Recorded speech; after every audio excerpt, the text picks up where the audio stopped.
This tutorial will show you how to find online beginning readers in eZone. From the Rogers Free Library homepage, scroll down until you see Search eZone on the right side of the page. Tap the Search eZone button. On this screen, tap the Sign In button in the upper right-hand corner to continue. You have three options to sign in. You can use your library card number and a PIN. You can sign into Overdrive if you already have an account, or you can sign in with Facebook. If you don't know your PIN, contact the public library. Note on this screen that it now says My Account instead of Sign In. To the left of that, notice the Kids tab. Tap that. Tapping the Kid app will bring you to this screen. Tap on the word Subjects.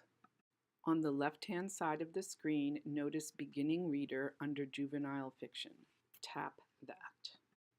If a book shows as available, you may click on it to add it to your bookshelf and read it at any time during the borrowing period. If it is not available, you may put it on a wait list.